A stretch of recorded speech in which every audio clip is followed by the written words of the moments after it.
अच्छा, जिसके बेटा नहीं होता ना, लोग उसे बहुत ताना मारते हैं। आज भी हम बड़े पढ़ लिख गए हैं, 21वीं सदी में है मेरी माँ, पर फिर भी आज के युग में भी लोगों की विचारधारा बदली नहीं है, सोच बदली नहीं है। आज भी लोग पुत्र के लिए बहुत लालायित रहते हैं। बेटा हो गया तो खुशी और बेटी हो गई तो दुखी। जबकि ये सोच बिल्कुल गलत है। अरे बेटी हो या बेटा हो, विधाता का प्रसाद मान के दोनों में हैप्पी रहना चाहिए, खुश रहना चाहिए। क्यों जी? लेकिन बेटी होगी, किसी की छोरी होगी तो छोरी नहीं हुई, ऐसा लगता घर में चोरी हो गई। और छोरा हो गया तो ढोल नगाड़े बजने लगे। और खासकर इन सब्जेक्टों पे पुरुषों का ध्यान बिल्कुल नहीं रहता, अधिक महिलाओं का इसमें ध्यान रहता है। पुरुष को कोई लेना देना नहीं है कि बेटा है कि बेटी है, बढ़िया है दोनों। कई बार उन महिलाओं को, जैसे घर में सासू मां है, सासू को बड़ा लेना देना रहता, अरे बेटी हुई है, बहू बेटा ही हो, तो बहू के हाथ में है क्या कि बेटा ही हो? अरे जो विधाता ने दिया है खुशी से रखो, और नहीं मिला तो भी प्रसन्न रहो। कुछ चीजें विधाता के हाथ में है, इसलिए हमें इनके मामलों में परेशान नहीं होना चाहिए। बेटी और बेटा लगभग सेम है, इसलिए हमें परेशान नहीं होना। अच्छा, आप लोगों को बेटा चाहिए? कितने लोग हैं, महाराज जी हमें बेटा दे दो, बेटा चाहिए, कुछ आशीर्वाद दो, बिहारी जी की कृपा हो, बेटा ही हो, बेटा ही हो। अरे भाई, जो होना है होगा। और बेटा तुम्हें चाहिए क्यों? एक सज्जन से हमने पूछ लिया, क्यों जी तुम्हें बेटा ही क्यों चाहिए? अरे महाराज जी, हमारे कुल का नाम रोशन करेगा। हमने कहा तुम भी तो अपने बाप के ही बेटे हो, तुमने कितना नाम रोशन कर लिया अपने कुल का, खानदान का?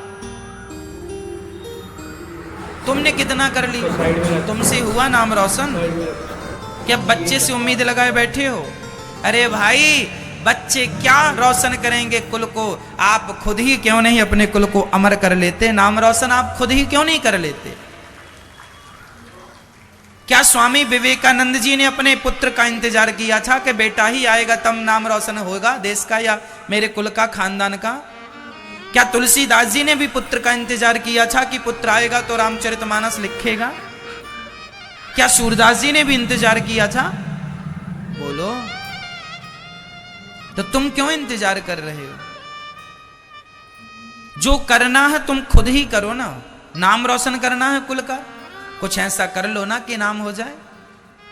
बेटा करेगा नहीं करेगा, कौन गारंटी लेगा इस बात की? इसलिए जरूरी नहीं है कि नाम रोशन करने के लिए पुत्र चाहिए। आप जहां हैं, जितने हैं, जैसे हैं, उसी से बहुत कुछ हो सकता है। क्या मीराबाई को पुत्र की जरूरत पड़ी नाम रोशन करने के लिए? कुल का, खानदान का या स्वयं का? बताओ, मुझे जवाब दो। क्या मीराबाई को बेटे की जरूरत पड़ी खानदान को रोशन करने के लिए?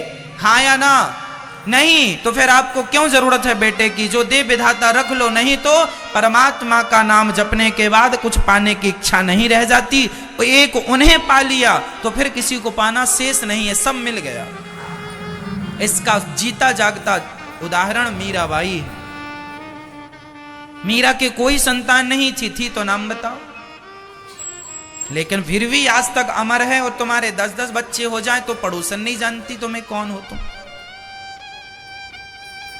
क्यों जी? बड़े बड़े शहरों में तो नीचे भी लोग रहते हैं, ऊपर भी रहते हैं, उसके ऊपर भी रहते हैं। तुम्हारे 4 भी बच्चे हैं तो ऊपर वाली को पता ही नहीं कि तुम्हारे बच्चे कौन हो, तुम कौन हो। बड़े बड़े शहरों में पता है कि नीचे हमारे घर के कौन रहता, ऊपर घर के कौन रहता? बताइए, नहीं पता होता। मीरा को जगत जानता है और तुम्हारे घर में तुम्हारे पड़ोसी तुम्हें नहीं जानते। अर्थ क्या निकला? बेटा हमारी पहचान नहीं है। हमारी पहचान है हमारा स्वभाव, हमारा नेचर, हमारे संस्कार। हम क्या बताएं। अगर निर्भर बनोगे दूसरों पर, गिड़गिड़ाओगे तो अपना मान भी सम्मान भी सब कुछ गवाओगे। निर्भर नहीं। एक सज्जन से हमने पूछा बेटा क्यों चाहिए? महाराज हम मर जाएंगे, चिता में आग कौन लगाएगा, बेटा ही तो लगाएगा। हमने कहा पागल, दुनिया एडवांस हो गई, आजकल बेटों की जरूरत ही नहीं है, मशीन ही जला देती है।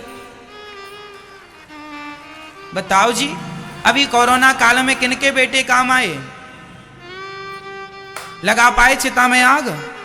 हाँ या ना? पैदा किया था ना इसलिए कि चिता में आग लगाएगा, नहीं लगा पाया ना। फिर आजकल तो एडवांस टेक्नोलॉजी है भाई, एक तरफ से आदमी डालो दूसरी तरफ से राख निकलती है, 3 दिन का इंतजार भी नहीं करना पड़ता। वो जमाना अलग था कि एक दिन चिता जलाने गए थे, 3 दिन बाद राख उठाने जाएंगे। आजकल तो हाथों हाथ राख भी मिल जाती है तुरंत। कहां इस जमाने में तुम सोच रहे हो कि बेटा हमें इसलिए चाहिए चिता में आग लगाए। भाई तुम मरो तो, आग लगाने वाले बहुत हैं। क्यों जी? फिर इसलिए बेटा चाहिए तो क्यों? आज लोगों को ये उद्देश्य ही नहीं पता कि बेटा क्यों चाहिए। आज मैं आप सबसे मेरा सवाल है, बताइए आपको बेटा क्यों चाहिए? आप कहेंगे कि मेरा कुल का नाम रोशन करे इसलिए बेटा, ये जवाब गलत है। आप कहेंगे मेरी चिता को आग कौन लगाएगा, ये भी जवाब भी गलत है। महाराज जी मेरे बुढ़ापे का सहारा बनेगा बेटा। अच्छा, ये गौरी गोपाल वृद्धाश्रम में वृद्ध माएं रहती हैं, किसी के 1 बेटा है, किसी के 2 हैं, किसी के 3 हैं, किसी के 4 हैं, किसी के 5 हैं, किसी के 6 हैं, किसी के 7 जिनके बच्चे हैं वो वृद्ध माएं भी यहाँ रहती हैं। उनके 7 बच्चे होने पर भी वो अपनी माँ को गिलास भर पानी ना दे पाए, ये दास अनिरुद्ध उन माओं की सेवा करता है। तुम कहते हो कि बेटा बुढ़ापे में सहारा बनेगा, तो जिनके बेटे हैं उनके कौन से सहारा बनेगा बेटे? 5 बच्चों के होने पर भी 2 रोटियां मां के नाम पे नसीब नहीं है माओ को। तो तुम बच्चे पैदा करने में लगे हो इसलिए कि बुढ़ापे का सहारा बनेगा। पहले देख लो।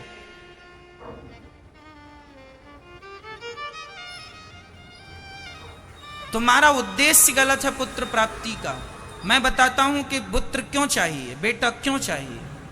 बेटा मेरा सहारा बनेगा, ये थिंकिंग, ये सोच, ये विचारधारा, ये पुरानी सोच है। अपडेट करो अपने आप को।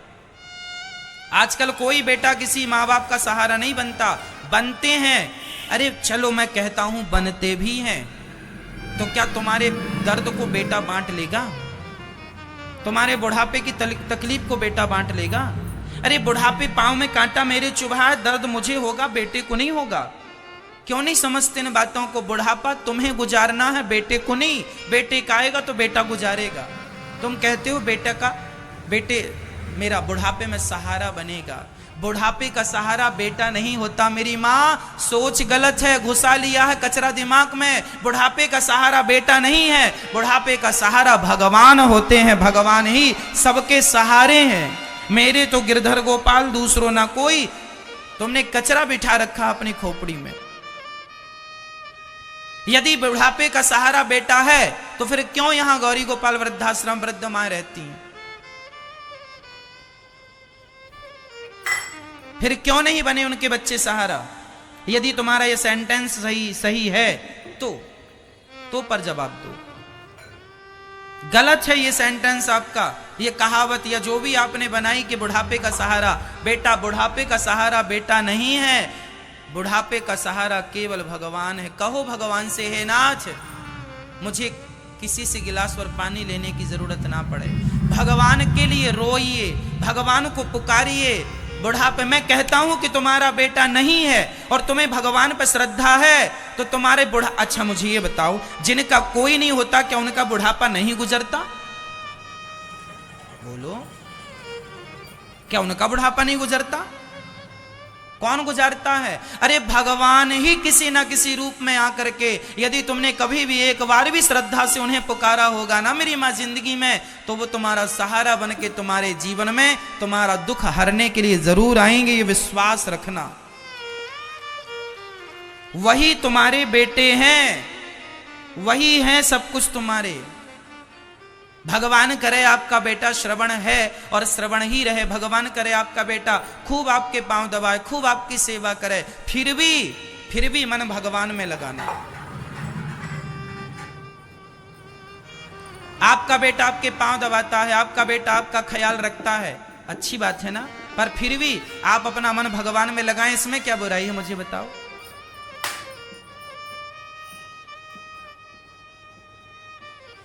भगवान ही सत्य है इस सृष्टि का, कोई काम नहीं आता। द्रौपदी के सामने बैठे तो थे खुद के पति 5-5, भरी सभा में दुशासन साड़ी खींच रहा है, द्रौपदी पुकार रही है, कोई तो बचाओ, गुरुजी बचाओ, पितामह जी बचाओ, अर्जुन बचाओ, भीम बचाओ, नकुल बचाओ, युधिष्ठिर बचाओ, सहदेव, कोई नहीं आया। बैठी तो थी सब, प्रत्यक्ष प्रमाण है, इतिहास को नकार दोगे क्या? कौन आया? यदि द्रौपदी के नहीं आए 5-5 पति संकट में तुम्हारे आ जाएंगे। क्यों नहीं समझते हैं लोग? तुम्हें बेटों का घमंड है, बेटा आएगा, हैं जिनके 5 उनके कहां आ रहे हैं। इसलिए जब कोई नहीं आया द्रौपदी के सामने, तब द्रौपदी ने दोनों हाथ उठा दिए, हे गोविंद। द्रौपदी जानते हैं मेरी मां, हम सबके लिए सबक बन गई कि देखो दुनिया वालों, तुम भी दुनिया वालों पे पूरा विश्वास करते हो, पर परिणाम उस विश्वास का ये है कि मैं बुला रही हूं पर कोई देखने को भी तैयार नहीं है। और एक आवाज लगाई, जरा गोविंद आओ। बस उसी समय भगवान द्वारिकाधीश द्वारिका में बैठे भोजन कर रहे थे। रुक्मणी जी गरम गरम रोटियां परोस रही थी और थाली सामने थी। रुक्मणी जी बार बार कहें, गोविंद खा लो, ठंडा हो रहा भोजन। अब द्वारिकाधीश कैसे बताएं कि रुक्मणी रुक जा जरा, वहां मेरी बहन लुट रही है। तो किसी ने कहा, जल्दी से जाते क्यों नहीं है प्रभु? भगवान ने कहा, कैसे चला जाऊं, मेरी बहन मुझे बुलाएगी तब तो जाऊंगा। अरे भगवान ने आने में देर नहीं लगाई मेरी माँ, द्रौपदी माँ ने बुलाने में देर लगाई है। तुमने बुलाया ही देर से है, इसलिए वो आए देर से हैं। सही वक्त में बुलाया होता तो इतनी भी, जितनी खिंच गई वो भी तो ना खिंचती। तुम कर लो दुनिया का भरोसा। मैं बता दूं आपको, आप किसी के साथ 1 लाख अच्छाई करना, 1 लाख बार अच्छा करना, और जरा एक बार आपसे गलती हो जाए तो जिसके साथ तुमने 1 लाख अच्छाई की है ना, वो 1 लाख अच्छाइयों को भूलकर तुम्हारी एक गलती को आगे रखेगा, कहेगा देखो तुमने हमारे साथ ये गलती की। ये दुनिया के लोग तुम्हारे दोष ढूंढते हैं, ये दुनिया के लोग तुम्हारी गलतियां खोजते हैं। एक भगवान है जो गलतियों में भी एक अच्छाई ढूंढता है कि मेरे भक्त की कोई तो अच्छाई होगी जिसके बल पर मैं इसे भवसागर से पार लगा दूं। विश्वास करना ही है तो पुत्रों से ज्यादा भगवान पे कीजिए। भगवान से मैं बार बार कहूंगा, तुम्हारा बेटा बहुत अच्छा हो, श्रवण की तरह हो, खूब सेवा करता हो, लेकिन फिर भी विश्वास भगवान पे होना चाहिए। आखिरी वक्त में वही काम आएंगे। अजामिल नाम के एक व्यक्ति का नाम तो सुना होगा। अजामिल का बेटा खेल रहा था बगल में, और मौत का समय आया तो अजामिल ने बुलाया था बेटे को, दूरे क्रीडन का सक्तम पुत्रम नारायणावयम प्लावितेन स्वरेण उच्चैराजुहावा। जितेंद्रिया, बेटा नारायण सुन लो मेरी पुकार, बेटा नारायण बचाओ, यमदूत आ रहे हैं, डर लग रहा है। बेटे नारायण को बुलाया, संयोग से उसके बेटे का नाम नारायण था, और नारायण मेरे भगवान का नाम है। बुलाया तो उसने बेटे को, लेकिन चूंकि नाम नारायण निकला तो भगवान ने सुन लिया, बेटा काम नहीं आया, भगवान का नाम काम आ गया। बस तुम कितने भी 4-6 बच्चे और पैदा कर लो, हमें कोई बुराई नहीं है।